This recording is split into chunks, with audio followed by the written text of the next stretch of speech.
تو اکیڈمی میں تو کوئی رحم نہیں ہے. پریڈ کرانے والے استاد تھے, اس نے دیکھ لیا, اس نے کہا یہ ڈھیلے ڈھیلے چل رہے ہیں آپ لوگ. میں نے کہا صاحب سنا روزہ رکھا ہوا, کہتے روزہ رکھا ہوا ہے, مجھ پہ احسان کیا ہوا تم نے. 1.5 گھنٹہ انہوں نے ہمیں وہاں پہ کلا بازیاں لگوائیں. ایک روزہ جو مجھے کبھی ذہن میں نہیں بھولتا, یہ 1971 میں جب میں ایسٹ پاکستان میں جلدی میں حکم ملا کہ آپ نے پہنچنا ہے.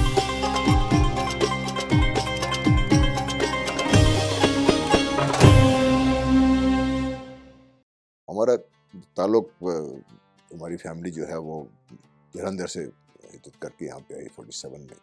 تو بیاس کے کنارے ایک چھوٹے سے گاؤں کے ہم رہنے والے ہیں. جو پردادا تھے, جو والد کے دادا تھے, وہ بڑے انٹرسٹنگ آدمی تھے. ان کا کہنا یہ تھا کہ روزے وہ رکھتا ہے جسے گھر میں کھانے کو نہیں ہوتا.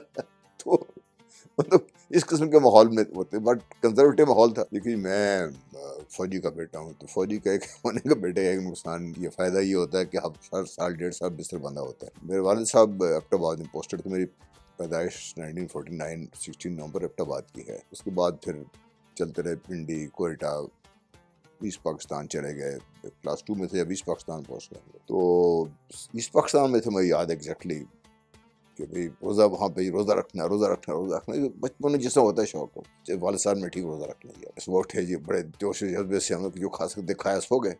اب گرمیوں کے دن تھے, اٹھا بڑے فخر سے روزہ رکھا ہوا ہے. تھوڑی دیر بعد پھر بھوک لگنا شروع ہوگی اور پھر پیاس بھی لگنا شروع ہوگی. تو والد صاحب نے ہمارے, اس زمانے میں یہ باتھ ٹب تو خیر بات کی جاتا ہے, تو وہاں پہ ہمارے باتھ روم میں ایک میں وہ ایک سیمنٹ کو بنا ہوا تھا, ایک چھوٹا سا حوضی جو کہتے ہیں, اس میں پانی بھر دیا. اس نے کہا آپ اس میں کھیلیں, گرمی سے بچ جائیں گے. ہم اس میں کھیلتے رہے, خوب پانی پیتے رہے, تو روزہ گزر گیا ہمارا. اب بعد میں جب میں سوچتا ہوں تو وہ ان کا یہ ٹرک میرے والد صاحب کی یہ تھی کہ یہ پانی یعنی پیتے رہیں گے, روزہ نہیں لگے گا. ہمیں زیادہ شوق تھا افطاری کا, کیونکہ افطاری میں پکوڑے شکوڑے بنتے تھے. ایک ایسٹ پاکستان میں بڑی عجیب سے کچھ بتاؤں, اس چنے کی دال اس کو بھگو رکھتے تھے.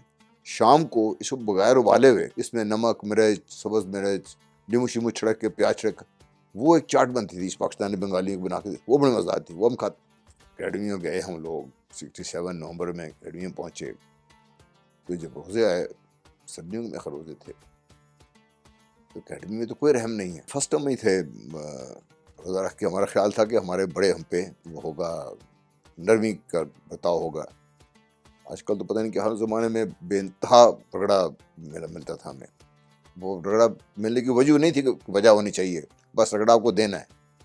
اور اس کی فلسفی تھی کہ جسمانی اور ذہنی طور پہ آپ کو مضبوط بنایا جائے. ہمارے ڈرل پریڈ کرانے والے استاد تھے, اس نے دیکھ لیا, اس نے کہا یہ ڈھیلے ڈھیلے چل رہے ہیں آپ لوگ.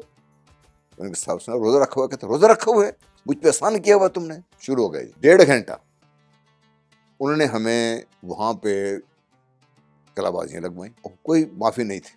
پھر باقاعدہ کونیوں پہ گھٹنوں کے بل, آپ کرالنگ کہتے ہیں, کرالنگ کرائی ہم سے, ڈرل کرائی. پھر ہم نے جب 1.5 گھنٹے کے بعد ہمیں نہیں پتا تھا ہم کہاں پر ہیں, اس نے کہا پھر دوبارہ مجھ پہ احسان کریں گے روزہ رکھنے کا. ہم نے کہا نہیں استاد جی, ہم نہیں بولیں گے دوبارہ. روزہ خیر رکھا, لیکن یہ کہ ہم نے کسی پہ اس وقت احسان کرنے کی کوشش نہیں کی کہ ہم نے روزہ رکھا ہوا ہے. وہ تو صبح اکیڈمی میں آپ کو کسی کو اٹھانے کی ضرورت نہیں پڑتی. طریقہ کار ہی ایسا ہے کہ آپ کو رات, ہم فرسٹ ٹرم میں تھے, سونے کا ٹائم بھی بہت کم ملتا تھا. میس میں گئے, ٹھنڈا پراٹھے, تھال, پتہ نہیں جو بھی تھا, کھایا پیا. وہ تو کھانے کا سٹائل یہی تھا کہ بھئی پراٹھا پورا پورا اگر ایک نوالے میں حلق میں چلا جاتا کہ ٹائم کم لگے. جب کمیشن لے کے آ گئے فوج میں, تو یہ تھوڑا بہتر آرگنائز تھا کہ آپ اٹھتے تھے اپنے, جو ہمارے ساتھ اس زمانے میں اس کو بیٹ مین کہا جاتا, بڈی, ہم تو اس کو بڈی کہتے, بیٹ مین تو ہم تو بڈی کی ذمہ داری ہوتی تھی کہ وہ سیری لے کے آ جائے, اور ہمارے ڈیٹے میں تو ہمارے ناک کے قریب رکھتا کہ ہم سونگ کے اٹھ جائیں.